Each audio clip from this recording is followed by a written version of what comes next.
Back in session for Council Bill 23-0381, Ordinance of Estimates for the fiscal year ending June 30th, 2024. We're here for Board of Municipal and Zoning Appeals, BMZA. I'm Eric Costello, Councilman from the 11th District, Chair of the committee. Joined to my left by Councilman Isaac Hitze-Schleifer, 5th District, member of the committee.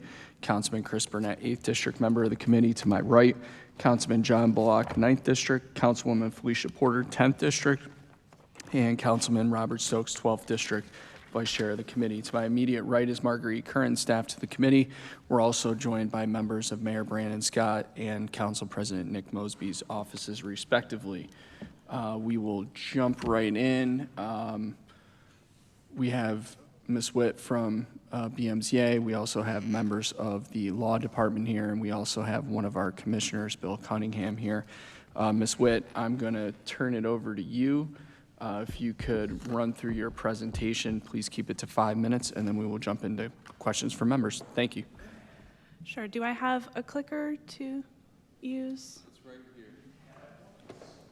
I think this is it. Slightly delayed reaction. Okay. All right. Good afternoon, Mr. Chair, members of the committee. My name is Becky Witt, and I'm the Executive Director of the BMZA. I'll just dive right into our budget, which is very small and straightforward. Let's see here. Okay, so the mission of the agency, we are a quasi-judicial administrative agency that is established to hear and render decisions regarding zoning and other municipal appeals, and we have to consistently apply the code by applying the law to the facts presented. So we have a couple of goals for the upcoming fiscal year. One is to decrease the average number of days from filing an appeal to the public hearing. Right now it's 74 days as the average. We'd like to reduce it to 60 or fewer. A lot of the delays usually come from applicants who don't submit a complete application. Oftentimes people are representing themselves. They don't have an attorney or a consultant to help them, and so they might submit an application without a floor plan or a site plan or something else that's important. So generally speaking, that is where the delay is, but we'd like to get that down to 60 days. And then also to ensure that the average number of days from a public hearing to a written resolution stays at or below 30 days. We have a new practice where that was recommended by a circuit court judge on one of our remands that said that the board should be reviewing and approving resolutions after they're written. So that does add a little bit of time, but we would like to keep it to 30 days from the hearing to the resolution. Let's see here. That slide doesn't say much. We provide one service, which is municipal and zoning appeals. Let's move along. Okay, so in terms of the performance measures,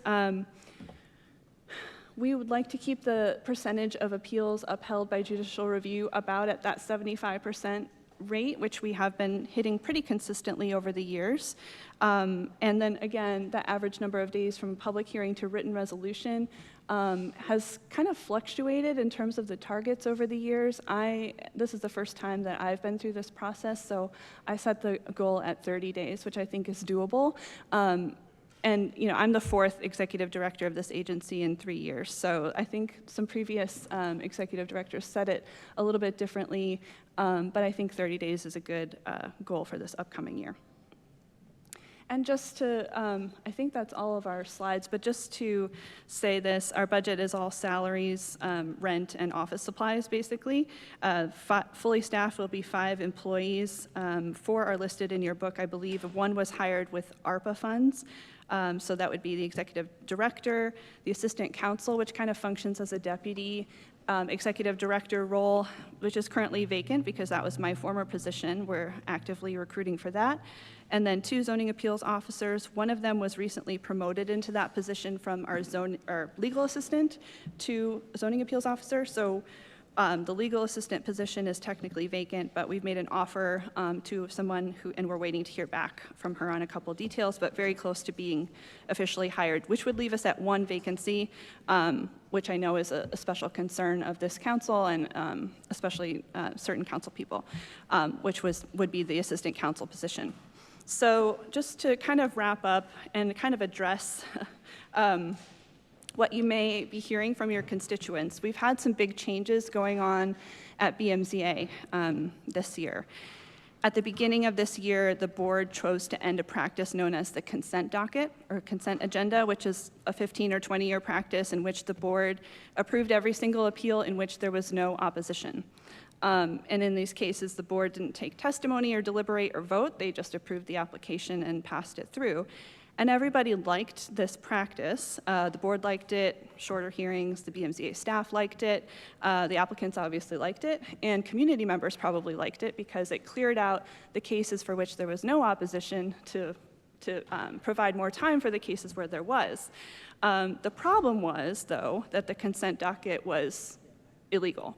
And for a couple of reasons. It was arbitrary and capricious, meaning that it was a violation of the Due Process Clause of the 14th Amendment. These cases didn't have any evidentiary support whatsoever. They were just approved. And so by definition, they were arbitrary and capricious, which the board is not allowed to be. It was also kind of contrary to the basic separation of powers, which is that the legislature creates policy and the executive branch carries out that policy, there's a number of cases that talk about this, but one of them says that the board may not thwart the legislative will. So the law has to be applied to each case. We can't decide just not to apply the law because there's no opposition on the record. It also led to some bad outcomes and inconsistent outcomes, as you might imagine. If you're approving cases without applying the standards, there's inconsistent outcomes. So the variance standard in particular is a very, very high standard. It's a difficult to meet standard. So it requires that you show uniqueness and practical difficulty in complying with the code. So if you're talking about, let's say, a side yard variance, the side yard is required to be 10 feet in the zoning district, you have to show that your property is unique in some way that means that you can't comply. And that's very difficult in a city of row houses primarily and other kinds of neighborhoods that were all built, generally speaking, at a similar time, and there are similar houses and similar lot sizes. So the outcomes for the same application would be completely different based on whether they were on the consent docket or not. It was also inequitable. So obviously certain communities and groups are more likely to participate in zoning hearings than others. And so just because there wasn't opposition on the record doesn't mean that there wasn't any possible negative effects. So the outcomes were both inconsistent and inequitable. Excuse me. So the board decided, after talking about this at length, to stop doing the consent docket and to apply the code equally to each case, regardless of whether there was opposition or not. And that has led to some differences in the outcomes of these cases.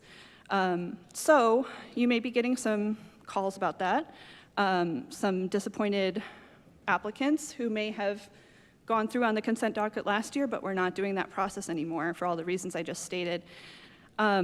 And if the City Council doesn't like those decisions that the BMZA has made and has tried to be really consistent with, then the zoning code may be too restrictive and might need to be updated and relaxed a little bit. The only body that can do that is the city legislature. And so I would be happy to have as many conversations as necessary with all of you, any number of you individually in groups.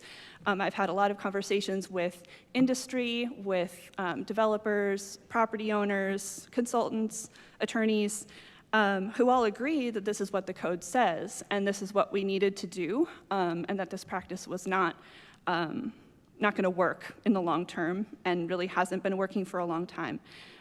So again, I would be happy to have conversations with you about how to update the code, how to make it more in line with your values, what you want to see in the city. But all we're doing is applying the code that the City Council has passed to each and every case in the way that the law requires us to do. So I'm happy to answer any questions that come up. Thank you. Ms. Witt, does BMZA have legal counsel? If so, who is that? Well, we have an assistant counsel position whose primary role is to provide counsel to the board, which has been me right now that position is vacant, so I'm still kind of acting as counsel to the board as well as executive director. What's the status of getting that position filled? So I was just made permanently executive director in February, and I prioritized hiring the legal assistant first, so it should be in the next month or two that we really start moving that forward and get that done. Thank you. And does the law department act as counsel to the BMZA? Yes. Thank you very much. Councilman Schleifer? Yeah, how long have you been with the BMZA? Since January of 2022, so about a little less than 18 months. We've also been joined by Councilwoman Ramos, 14th District, Councilman Mark Conway, 4th District, Councilman Ryan Dorsey, 3rd District, member of the committee. Councilman Schleifer. Hey, so when we got on the council, there was precedence, there was the way things had always worked in the BMZA, and from our conversations, it's been clear that you single-handedly basically have said, well, this is how things should start working because of different laws that have been in place a long time ago that were never acted upon at the board, and that all of a sudden the board was going to completely change course in how they operated. Myself and others had only found out about this after receiving numerous complaints from our constituents just saying, what's going on here? My neighbor just did the exact same thing, and now I'm being denied. And so I understand that that's the concern that you have in reverse, but we now have an even bigger problem, which is that there's a lot of precedence that's been set over the year. Do you think that that you should have communicated this with the council, with those of us who actually have to answer to our constituents before making this decision to completely pivot on the way things have always been done at the BMZA? Thank you for the question. I think there's a bunch of different parts I would try to respond to, and I hope I can remember all of them. I don't think, I did not single-handedly make a change. So I spoke with the board. The board actually was the one that was kind of presented with one applicant in particular who was kind of a small-time developer in a certain neighborhood, who had gone through on the consent docket, gotten full variance for a full lot coverage. So she got variances for the percentage of the lot that she was covering. She got a rear yard variance. The building now covers the entire lot. So the board approved that without discussion. And then about a year later, the community, she had some interactions with the community that they did not like, and they decided to oppose her second application. And the board denied it the second time. This is actually before the consent docket was dropped. And she said, why do I have to show uniqueness now when a year ago I did not have to show uniqueness and I got it through? And no one even said anything to me at all about it. And so the board kind of was taken aback and really had to rethink how they had been conducting themselves. So this was very much a board-initiated change based on the boards being confronted with this inconsistency. So yeah, I did not single-handedly make the change. This has been kind of an open secret. I mean, before I started working for the city, I remember Katie Byrne, she was conducting a meeting and she said, well, we all know the consent docket is illegal. You know, it was kind of something that was spoken about openly among this community, but no one really wanted to change it because it was quote unquote working while it was illegal. So in terms of how it was rolled out, we talked about it a lot in terms of that process. You know, I think I do regret not reaching out to the council and saying, hey, you're gonna all probably start receiving some more phone calls about this. But I don't think there was, you know, I talked to the board a lot about how to do it. We all kind of came to an agreement together about starting in January, we're just not gonna have the consent docket and we're gonna apply the law equally. And I just wanna be really clear, I think I've probably already said this, but all of those approvals that happened over the past however long, 20 years, were generally, I won't say all of them, probably many of them were approvals that people were not entitled to. So The case law is very clear. It says that prior exceptions granted by the board are not in themselves controlling. Ill-advised or illegal variances do not furnish grounds for repetition of the wrong. So that's from Easter versus City of Baltimore. So if I may, I mean, you just took me all the way back to my bar mitzvah by going back 20 years. So I just want to kind of like zero in and talk about where we are today. You had said that this was board initiated. Was this really the board initiated this, or is this something that you as the attorney brought to their attention and flagged as a problem, and then the board started discussing it and coming up with it? So I think it's important to know how this was initiated, because there seems to be some debate at the BMZA as to how it was initiated. So did you initiate this conversation, or did the board that had been operating this way for the 20 years that you're mentioning, did they say, you know what, let's change course today? Well, it wasn't let's change course today. It was, like I said, the board was confronted with this particular applicant who had had some legal training and who said to them, I am being treated differently now than I was treated last year for the same application, and I don't understand why I have to follow the law now when no one asked me about it. And so then the board looked at each other, looked at me. We went into a closed session in the next set of hearings, and we discussed it. And the board, there was a specific board member who said, I don't think we should do this consent docket anymore.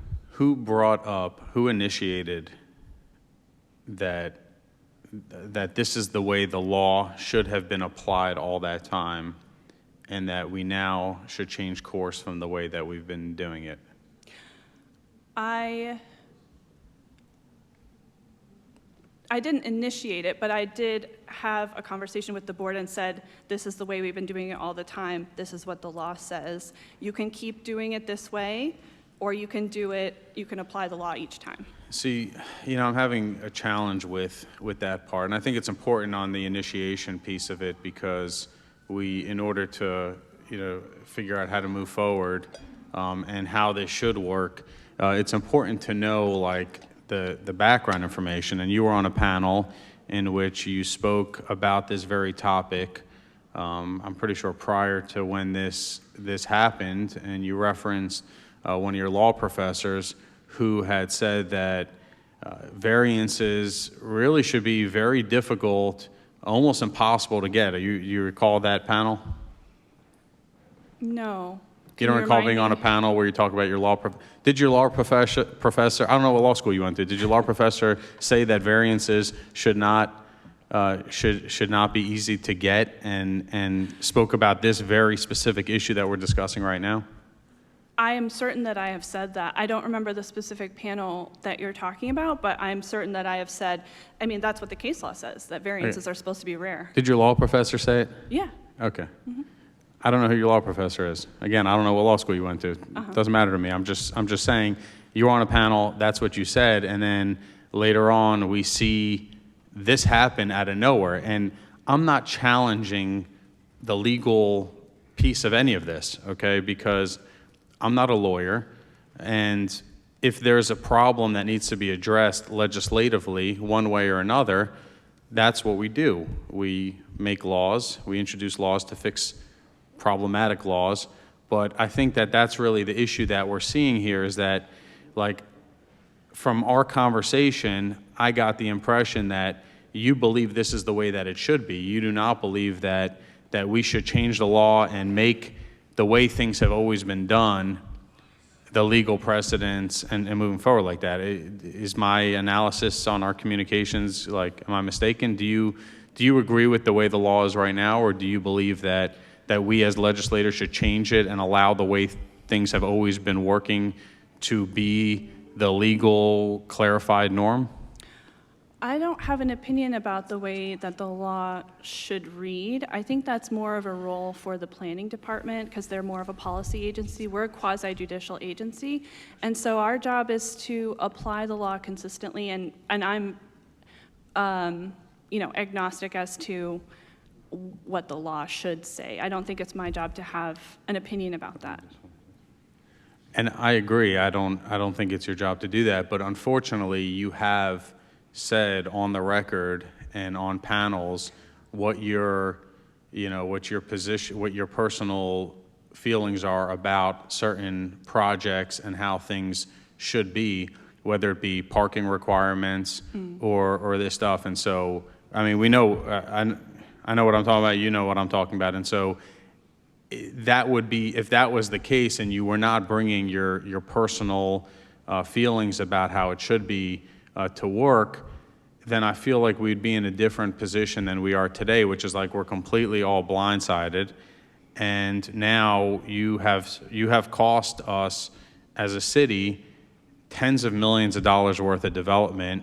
You have caused constituents of mine to put their house on the market and sell because they can't stay in their house without making the changes that they need to be making to their property to be able to stay in their house. And so I find that to be problematic, but Councilman, please wrap up. So I'll wait for my following questions for the next round. Thank you. We've also been joined by Councilman Z. Cohen, 1st District, Councilman Conway, then Dorsey and Cohen. Thank you, Mr. Chair. Director, good to see you. I want to ask a question that recently came up, and you've been in conversation with my office about this, but when a motion to reconsider a BMZA decision is filed, who is responsible for notifying interested parties? Yeah, that's a great question, and it's something that came up, right, with that case in particular, where I went to the rules, and the rules are written in the passive voice. So the rules say that at the same time that a motion for reconsideration is filed, that it should be sent to the opposing party. And when I read those rules before, I had kind of interpreted that to mean that to mean the same person who's filing the reconsideration also has to send it to the other side, because it says simultaneously with the filing of the reconsideration, it should be sent to the other side. So that was my interpretation of the rule. But then when I went back and looked, I thought, well, it's not super clear, but that's what I would say. When we redo the rules, I will make sure that it is in the active voice and that it's clear about who is in charge of sending it to the other side. But that was my interpretation, that the person submitting the reconsideration, it should be their job to send it to the other side. Okay, is there anything we need to change there to clarify it, or? Yeah, I think when we update the rules, I would like to be a little bit more clear about that. Okay, that would be great. Actually, I think I'm good. Thank you, Mr. Chair. Thank you. Councilman Dorsey? Thank you, Mr. Chair. Hi,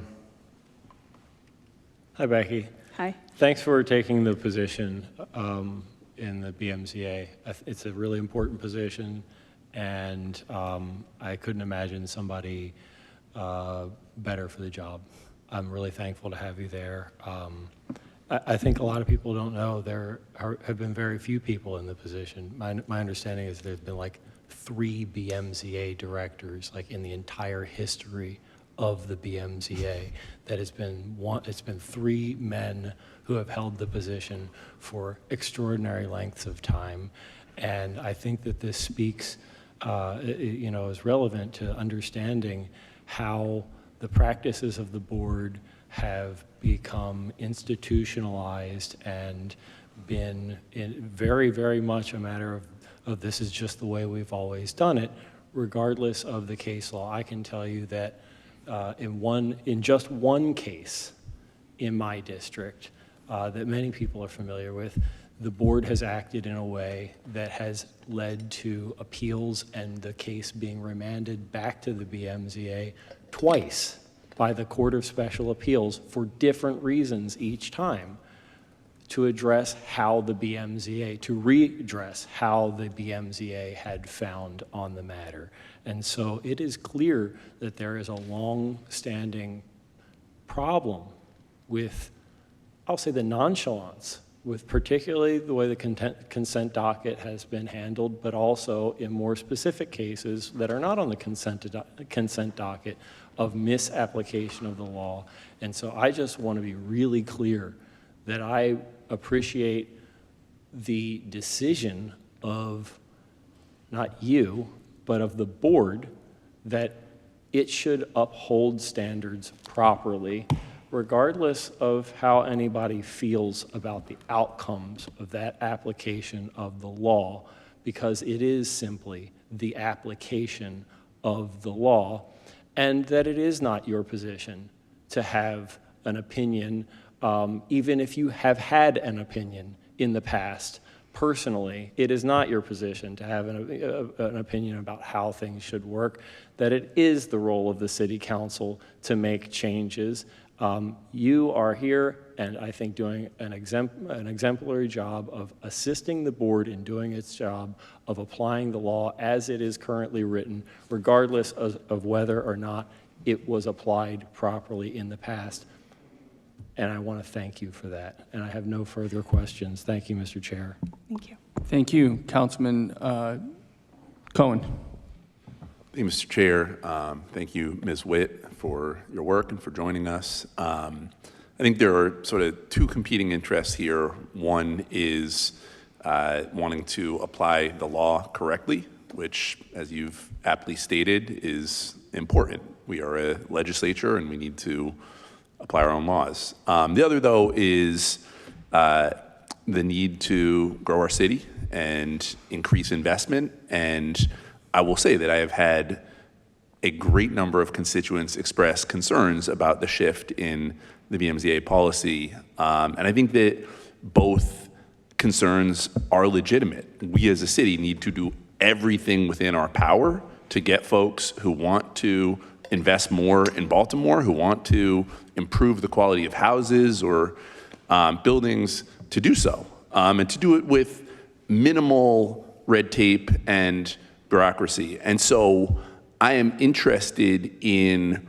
what it would take to thoughtfully change the law from the city council's sort of governance powers or legislative powers to reach an area where both interests are equally appreciated and being applied. Because I think that it is totally fair for you to say that in the past we simply were not following the law, and it is really tough, as some of my colleagues said, for folks who just want to improve the quality of the neighborhood, want to live in Baltimore, and are getting a lot of pushback. Like, neither of those things are good. And so I'm interested, kind of on the record, if you have thoughts on what that could look like.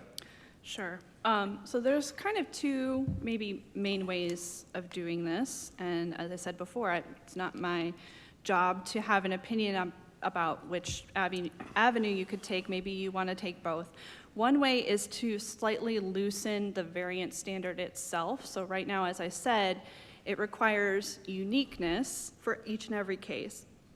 Some other jurisdictions have loosened that standard up to say uniqueness, or in Anne Arundel County, for example, it says uniqueness or exceptional circumstances. That's not my, I mean, from a procedural perspective, I'm not really sure what exceptional circumstances means. And if we are going to have a new standard, it needs to be one that the board can apply equally. The entire point of the zoning code is uniformity, to make sure that everyone's being treated fairly and equally. So from my perspective, the way that this gets changed, if we want to allow people to build larger kitchens, add bedrooms into these required yards, basically, is that we have to rethink, zoning exists to promote public health, safety, and welfare. It's a police power. It's like a public health measure, basically. So is requiring everyone in a certain zoning district to have a 20-foot rear yard that cannot be violated, is that really promoting public health, safety, and welfare if we've been giving out exceptions willy-nilly for 20 years and no one has really noticed? So I would say no. I would say maybe it's time to look at those bulk and yard regulations and say, to what extent is this really promoting what we want? Is this just aesthetic? Do we just want people to have rear yards because it looks nicer that way? Or if it's not a public health, safety, and welfare tool, then get rid of it. Get rid of the rear yard requirement, or reduce it to 10 feet. And so people would have an additional 10 feet to do an addition onto their home, something like that. I think that, again, I'm not the planning department, so I'm not, they're the ones who kind of drafted the code the way that it currently is, but I think that they may have drafted it to reflect what currently exists. But if you can't get a variance unless you prove uniqueness, then basically we're freezing all of these houses in time, and they can't ever be added onto. And so is that really, from a policy perspective, is that what the city council wants? It sounds like no. That's what I'm hearing from multiple council people. And so relaxing those bulk and yard regulations seems to be the way to get you where you want to go. But that would apply to everyone. That wouldn't be on a case-by-case basis. That would apply to the entire zoning district. Got it. All right. I look forward to working with you and Deputy Mayor Williams and other folks to see where we can get to improve this process. Thank you, and thank you, Mr. Chair. Thank you. We've been joined by Council Vice President Sharon Green Middleton, 6th District member of the committee. Any colleagues who have not yet asked a question who wish to? Councilman Bullock. And then Vice President Middleton. Thank you, Mr. Chair, and I guess Council Vice President Middleton and I will tag team on this one, because I know one of the things that's come up in my district and her district and others has been around some of the recovery houses and how that actually gets approved. And I know there's some things at the state level and some things at the local level that folks are not really aware of. So we think about behavioral health, mental health. So can you talk a little bit about what that looks like, just so we can manage the expectations of our constituents? And I don't know if Council Vice President want to add to it, or if that was clear.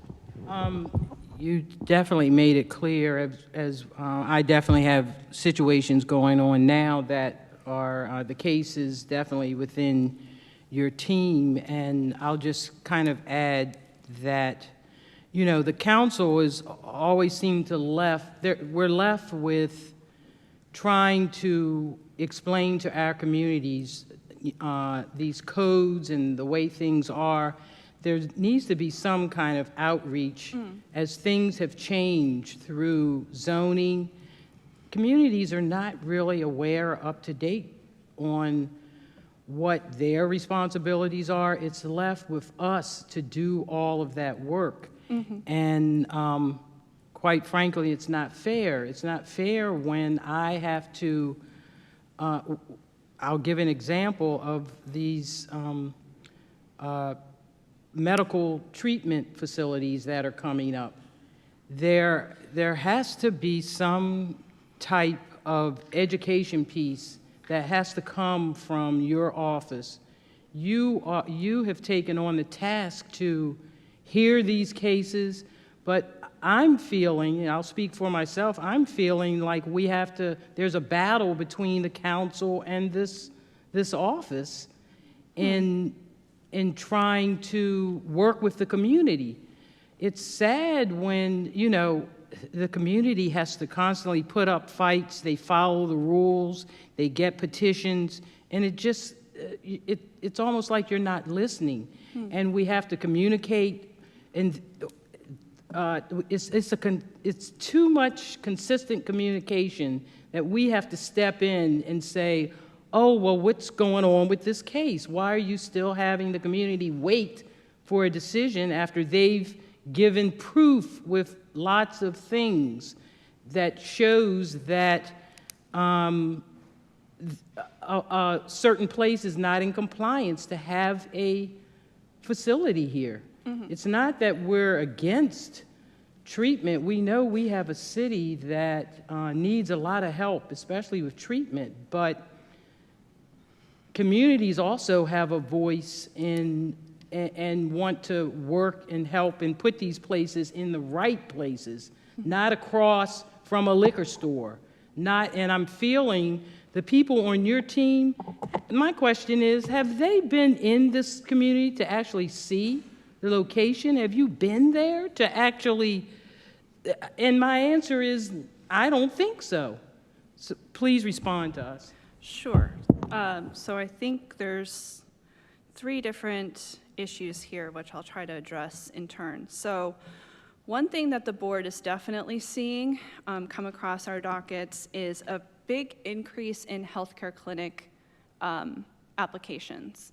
And I don't know the cause of that. I can try to find out. But we're seeing a big increase in healthcare clinics, and sometimes they are not very clear in their application about what kind of healthcare clinic that could, that could be a dentist office, it could be a methadone clinic, or other kind of substance abuse treatment. So, so that has been a little bit tricky to try to nail down exactly what kind of services are being provided. Something I was just talking with Councilman Stokes about before this hearing was in the code itself, there's an ambiguity between the term office and the term healthcare clinic. So sometimes people who want to run some kind of healthcare clinic will say, oh, we're only doing counseling, so that shouldn't be considered healthcare. So tightening up those definitions between office and healthcare clinic would be really helpful to the board as they try to apply the law, because sometimes people will try to skate through on an office use, which is allowed in many, many more areas than a healthcare clinic use. So that's one thing that I would suggest as, that's a difficult section of the code that we often get, that we often see, and it's difficult to apply. So that may address some of the healthcare clinic issues. Like I said, we have seen a large increase. I don't know if there's an increase in funding for them or what, but we are seeing a large increase. And the board can consider, as part of the conditional use standards, they can consider things like whether there's already a lot of a certain thing. Basically, the conditional use standard is very, very easy to meet, and the variance standard is very, very difficult to meet for the applicant. So the conditional use standard is pretty hard to oppose because basically the board has to find that this specific use at this specific location would be unusually harmful. Not generally speaking that, we don't like this kind of use, but they have to say that something about this specific property makes it unfit for that use. And so that's a difficult bar to clear. So secondly, about community outreach, and I'm really, really glad that you brought this up. This has been this is something I talked about in my interview for assistant counsel. It's something I talked about in my interview for executive director. Before I came to the city for 9 years, I was an attorney at Community Law Center. I represented community organizations almost exclusively. So I've been throughout the whole city. I have worked with groups in all areas of the city. Councilman Bullock, you're nodding your head. I worked with you right when I first got out of law school to do the 501c3 case.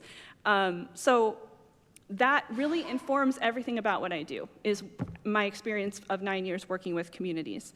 And I think there are a lot of things that the board has already started to do better to make sure that we're educating community groups.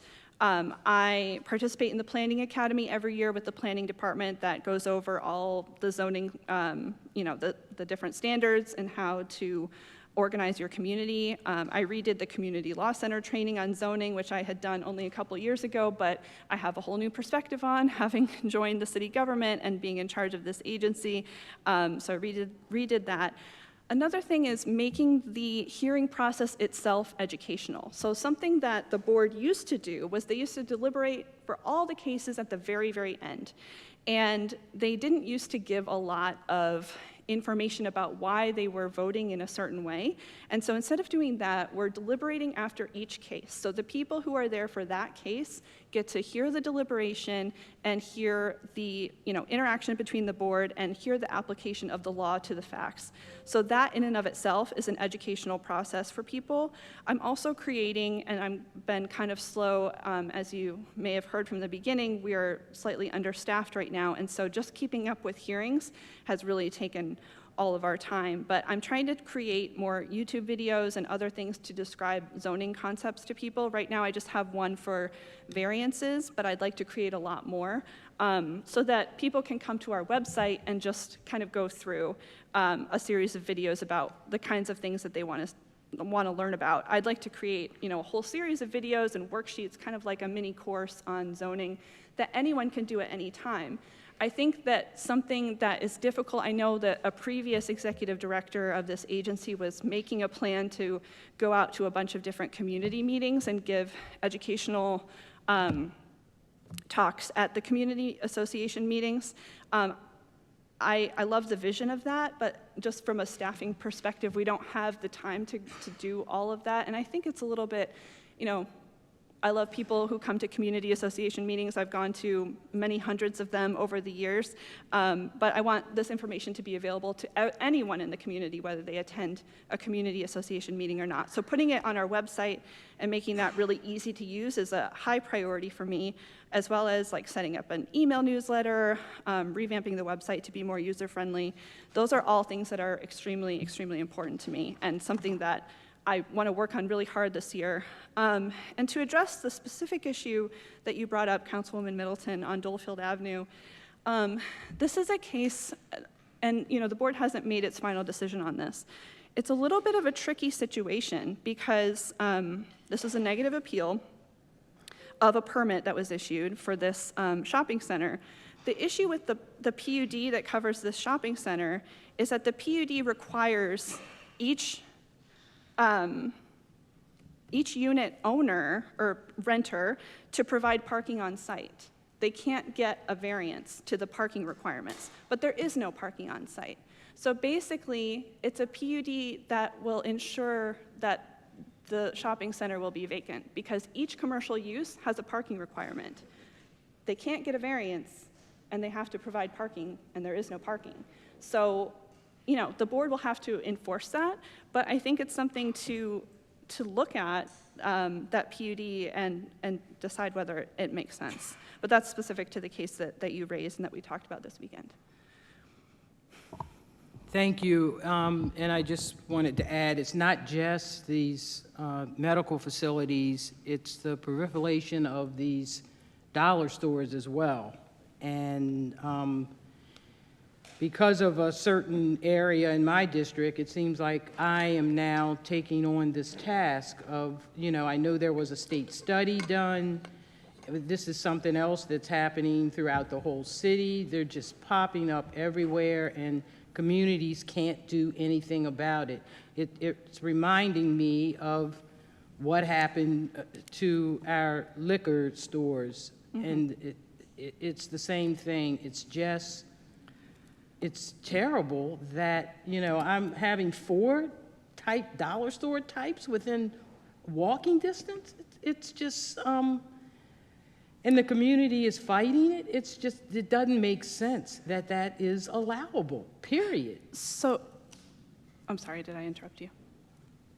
So I have great news for you, which is that the state passed enabling legislation to allow the city to regulate dollar stores. But that would have to come from the city council. So you would have to add something into the zoning code that specifically relates to dollar stores. Right now, we regulate all retail in one category of retail sales. That we don't break it out in any way other than retail sales. And there are a lot of places where you can have retail sales, even in residential communities, under the neighborhood commercial section of the code, because the idea was, during Transform, that neighborhoods want more kind of walkable retail and other amenities. So that would be something that would be a great project for the city council.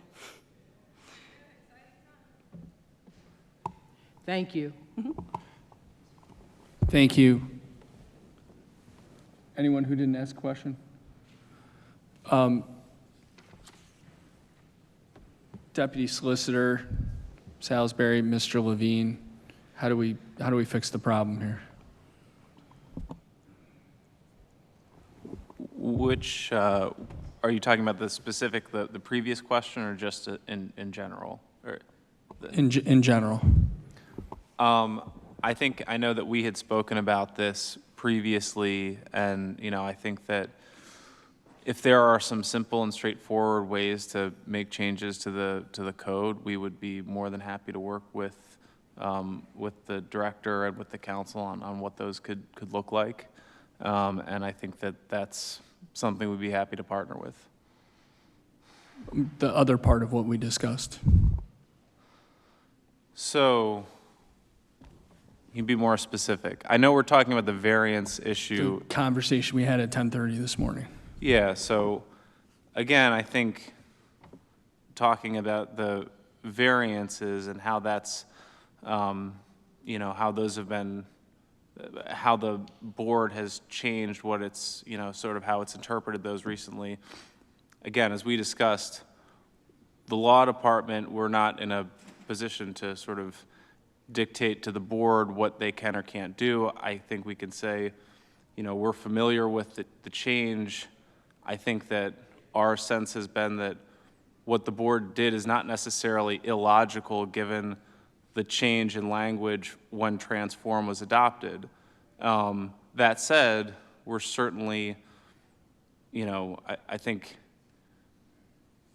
if to the extent that it's clear that there are some relatively straightforward changes to the code that could be made that would resolve these issues, we would be very enthusiastic about participating in that and working together on that. Councilman Schleifer? Let me just ask a basic scenario, if you'll indulge me.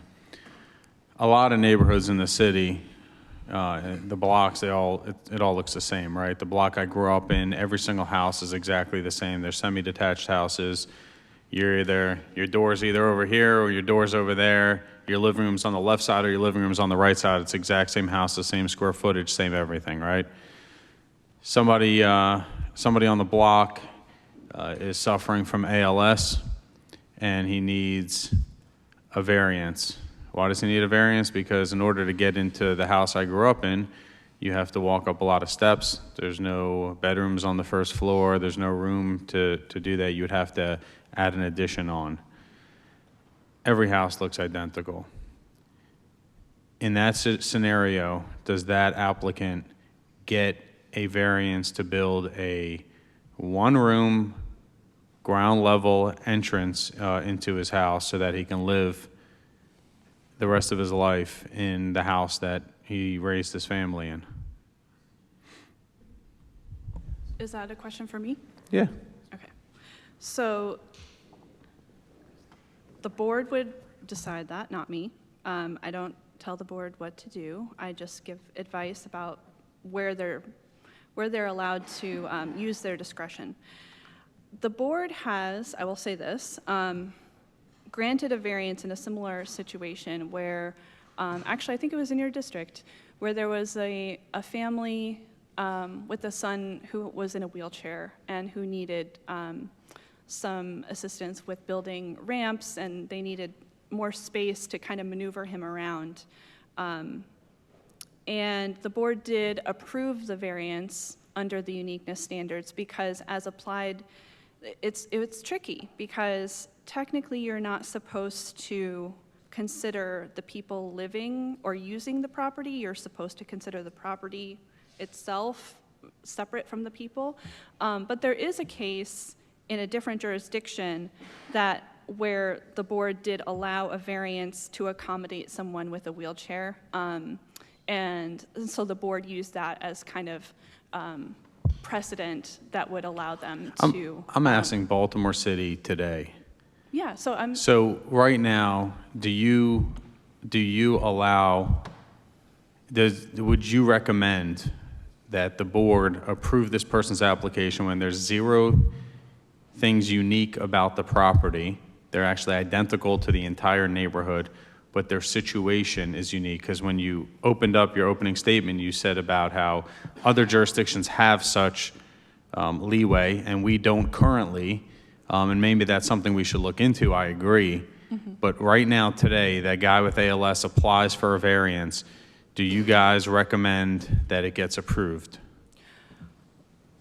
So again, It's just a yes or no. Because Well, you're saying yes or no. You can give a yes or no because you're saying it's based on the property and not the people in the property. Right. You just said that. This situation is the person in the property, Mm-hmm. nothing to do with the property. There's it's not an oval shaped lot, not a triangle shaped lot, not a rhombus shaped lot, which we'll get to in a minute.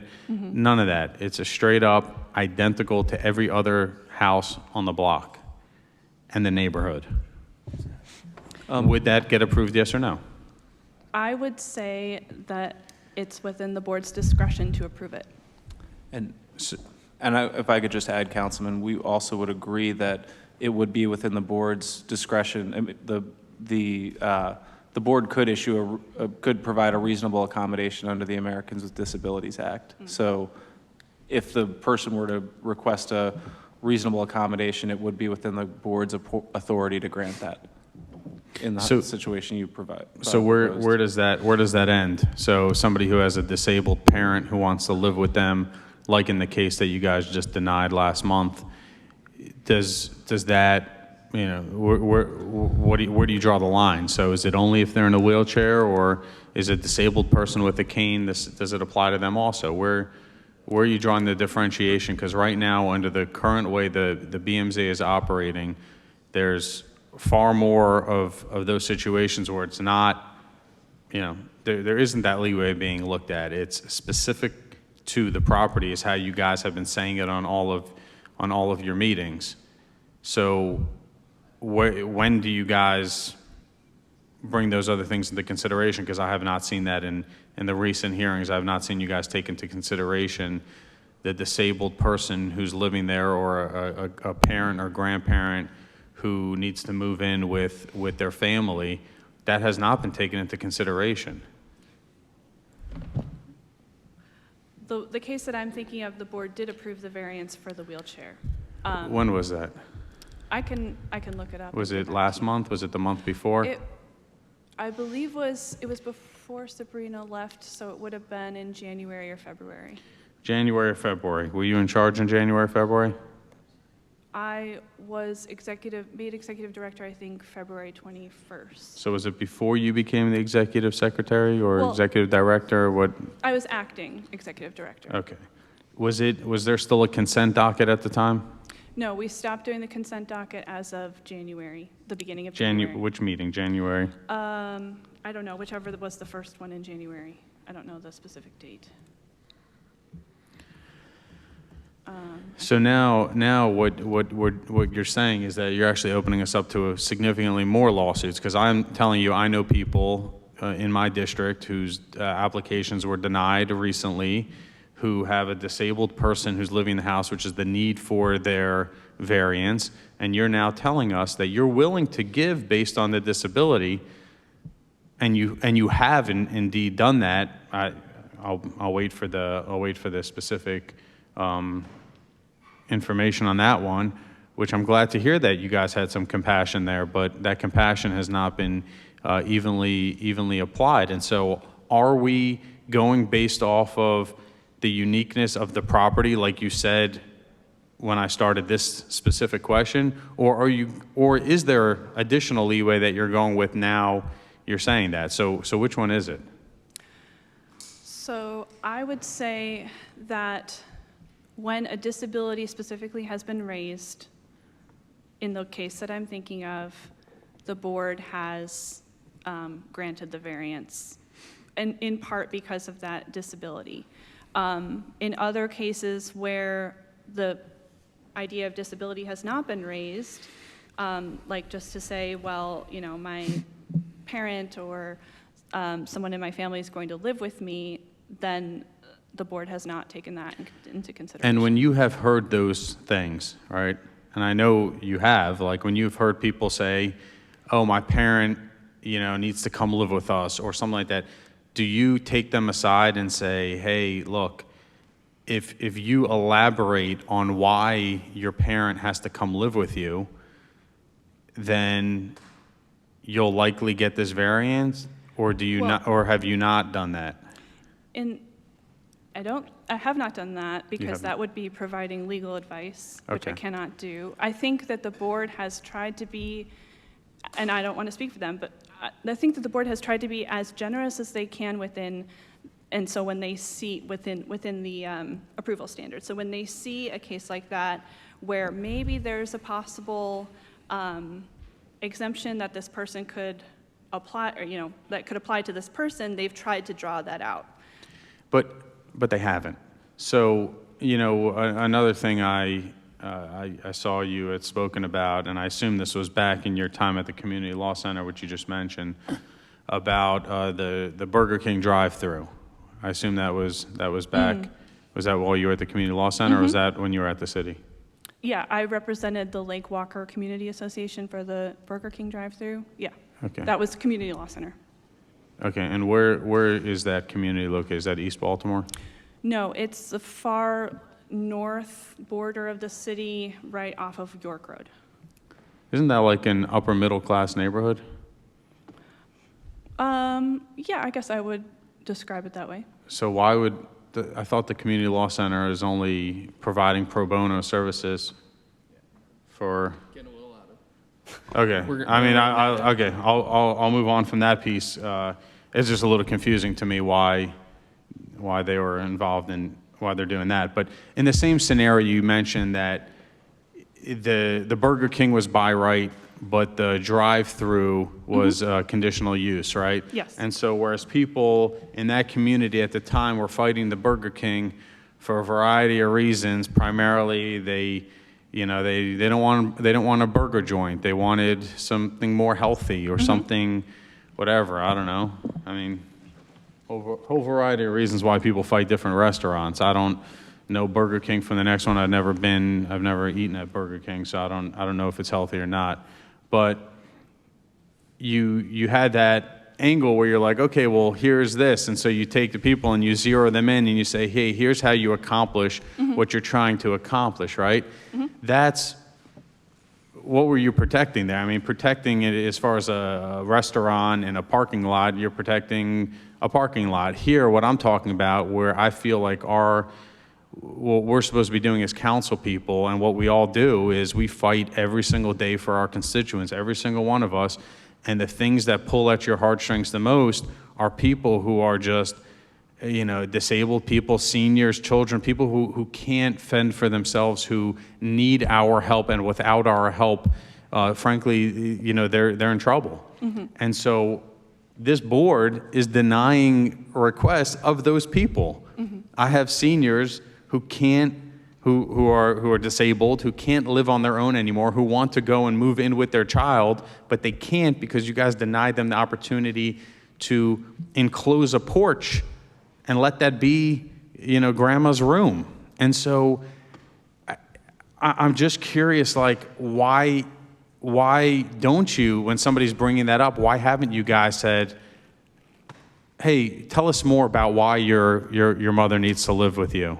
Or is your mother disabled? Because if so, we're gonna approve that. Sure. So that question is hard for me to answer as someone who's not on the board.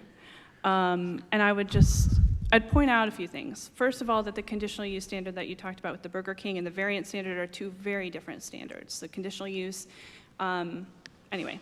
So, and they exist. Well, the for reason different I'm reasons. putting them as a parallel, I don't care about the Burger King as much as I care about grandma, right? So I'm trying to help that constituent. And so what I'm saying is that assistance, that legal advice and the assistance and the compassion of let's make sure the law is being applied correctly there, just as much so if you're telling me that a disability is a reason that you guys will approve people, that's news to me, it's welcome news, I appreciate hearing that, but what that tells me is that you guys chose to talk about one part of the law on how you want to apply the variance standard, but then you didn't apply that same part of the law when you talked about who you're going to issue a variance to and for what reasons. And is the board under your leadership, are they being advised to find a way to make things work, or are they finding a way to not do things? Because I got a can-do attitude, so if somebody comes to me with a problem, I want to solve it for them. And, we're not just talking about, also other things that have been said in the past about people just building just to build. Look, people have a property. They have the right to live on that property. As Baltimore City Council members who are sitting here right now talking about our budget, right? Our budget relies solely on our population and our tax revenue that comes in, both of which are tied to whether or not you guys allow people to do what they want to do on their property within reason. I'm not talking about infringing on a neighbor. I'm talking about the whole reason for the consent docket was things where people come in there and the neighbors support it, there's no opposition to it, it's a minor variance, which frankly, my interpretation is that you actually could approve those things without a consent docket. Is that not your understanding? The minor variance could be approved by the zoning administrator, who is in DHCD. It's a different agency. I think he has chosen not to do that for some reason and has forwarded all of those appeals to us. But there are some variances that could be approved by the zoning administrator. So would you be interested in seeing, and we can ask him because I think he's coming in at the next hearing, do you think we should be asking Mr. Veal to approve and go through all of those ones that he has the authority to do so? I try not to tell other agencies what to do as a practice, but I think he could be asked why he hasn't approved the ones that he can approve. I think it would be a fair question.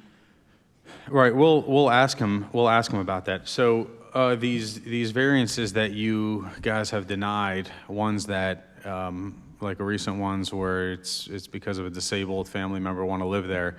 The rules are once you get denied, you have to wait what, a year before you could. Yes, unless there's, I can look up, unless there's a substantial difference in the application, I do believe you have to wait a year. You can also request reconsideration or appeal to circuit court. I think those are the three options.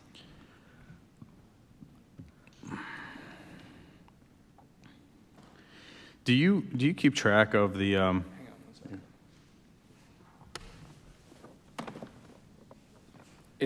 It is abundantly clear to me that the board and the administrative side of BMZA need legal guidance. That's very clear to me. Deputy Mayor Williams.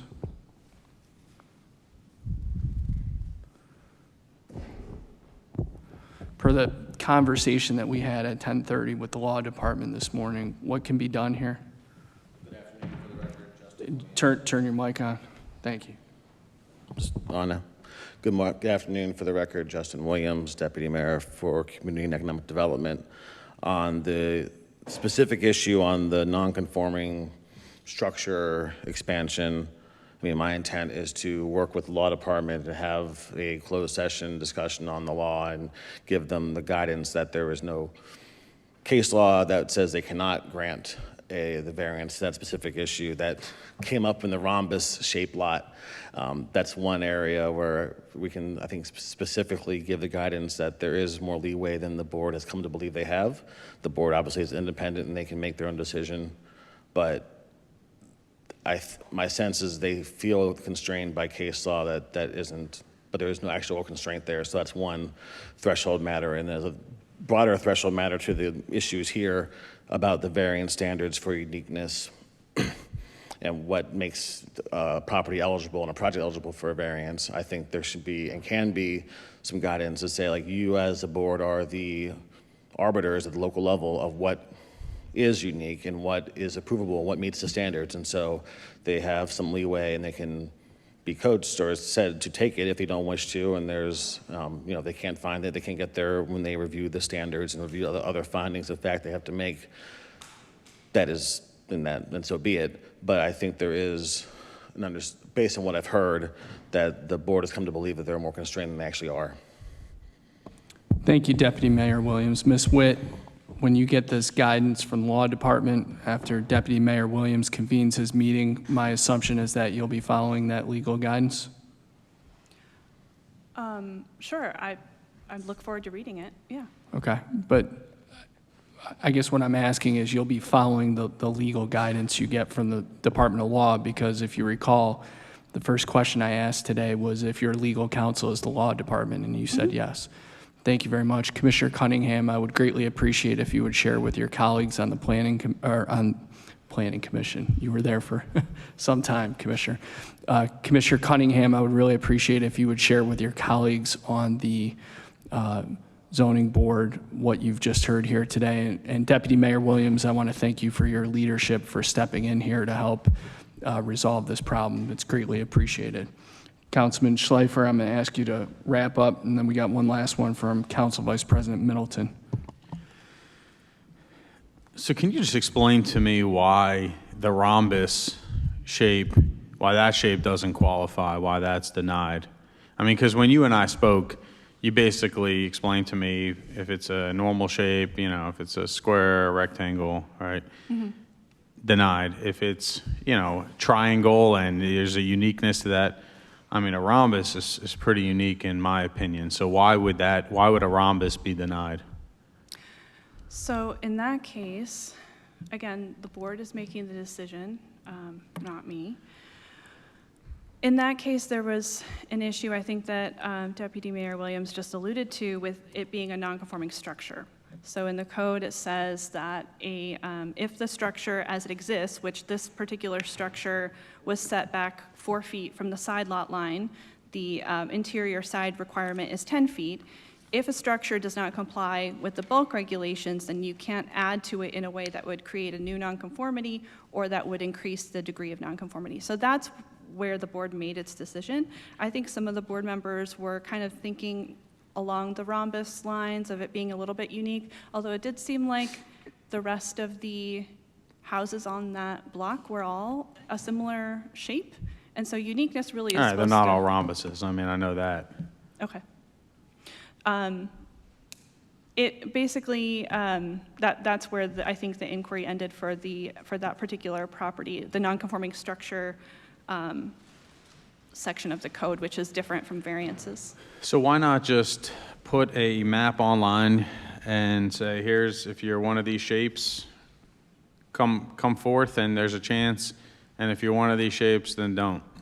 Why not do that? Well, it's not just shape, it's Okay. also size, it's also topography, it's also things like historic landmark status, it's also things like stormwater issues, contamination, all kinds of other things that can make a property unique. And also the structure that exists, if it's unique in some way. So it's All right, not just one about last thing shape. before I pass on to Council Vice President, but you spoke in the beginning, you were talking about like equity and based on how the development happens. You do realize that these rules and this kind of applying of the law now, you're disproportionately affecting lower income families because when you have properties that are a lot larger, you don't need variances to do as much. I can build an addition onto my house without a variance. I can't do that in the house I grew up in. And people who get rejected by you guys and who have large properties and want to do something to that property, they can pick up, they can move. It's the families, like the disabled person I'd mentioned, that when you deny that, they have nowhere to go, they're stuck. And it's disproportionately affecting those neighborhoods that typically have smaller houses and smaller properties. So what I would say is there's kind of two different categories of equity that I would say. There's the substantive equity and then the procedural equity. We are, as the quasi-judicial agency, we're similar to a court. We have to apply the law to the facts. And so what we're in charge of is procedural equity, making sure that every single case is treated fairly and equally. I think what the councilman is referring to is more substantive equity, meaning that the code itself is restraining people from doing things that he thinks they should be able to do. And if that's the case, then that is a legislative issue that can only be addressed by the legislature. There's something wrong with the code, you're saying, that is not allowing these people to do what they want, to do reasonable things, and feel free to change any of those setbacks so that people can do what they want.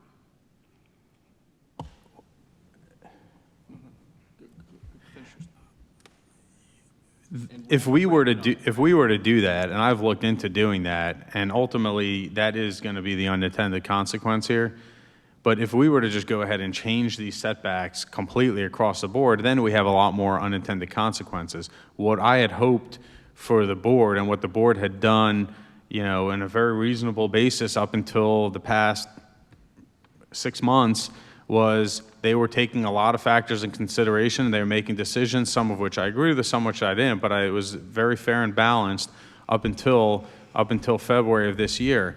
And so at this point, though, since you're saying basically we have to go ahead and do that, I'm forced as a council person to go ahead, and I'm prepared to do it, to rezone every single property in my district that needs a variance. And that is not the right way to do it. That's not what I want to do. What I want is the zoning board and the zoning office to do what they're supposed to do and work out reasonable terms and issue a variance when, when there's a reasonable reason to do it, and not to find ways to not do things as opposed to find ways to do things. Because frankly, if the BMZA is going to continue to operate the way that they're operating now, I don't think there's any need for the BMZA. And I have an amendment that I plan to introduce if this isn't resolved to address that.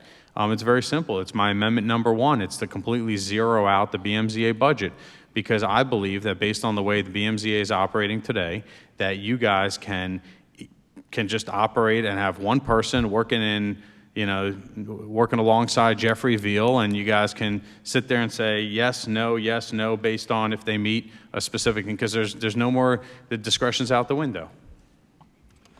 Thank you. Before I turn it over to Vice President Middleton, Deputy Solicitor and Mr. Levine, I can assume that you guys are going to work closely with Mr. Williams this week on what we've discussed? Sure. I mean, we've been very clear. We're happy to talk to Ms. Witt and the council and anyone else, and if there's to sort of work through what should be some pretty straightforward fixes to address this issue. Okay. Deputy Mayor Williams, can you please make sure that we have a meeting scheduled for this week with a progress update to me by no later than Friday? Call of business this Friday. And this is the meeting to discuss the guidance that Deputy Mayor Williams just talked about getting that issued, okay? All right, Council Vice President Middleton. Thank you, Mr. Chair, and I guess it's more of a statement listening to my colleague of the 5th District and some other issues. I think there's, and I'm sorry if I miss anyone, but I see like 4 main people that are in here that was a part of Transform Baltimore.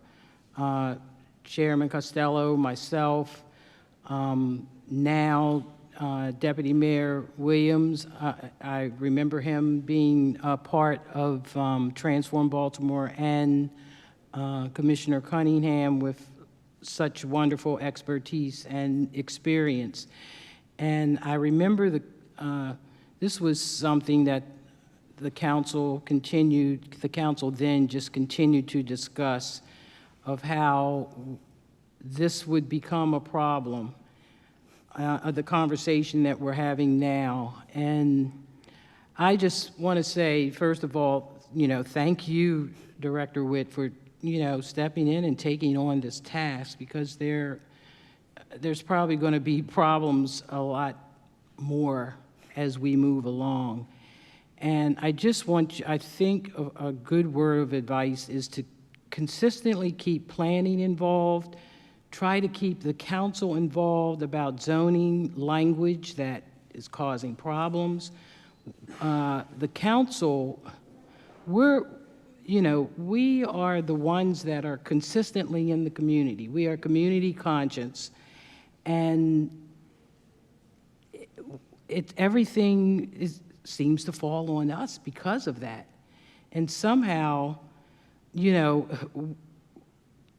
we are also quasi-judicial, and there needs to be a strong communication with the council. We want to work things out. Transform Baltimore changed things. I mean, we do have the power to go back and just go through this process and put in amendments and so on, but we need to it has to start with that communication, and that communication is not there. So that's the first thing I think we really need to rebuild. There is really no strong communication between your office and our office. I just really think that's so important, or there's going to be more problems as we move forward. I just can't say enough how that communication is so important.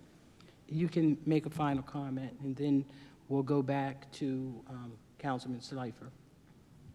Oh, I don't know if I have a comment. I agree. I plan to be in communication with all of you. Thank you. Councilman Slifer,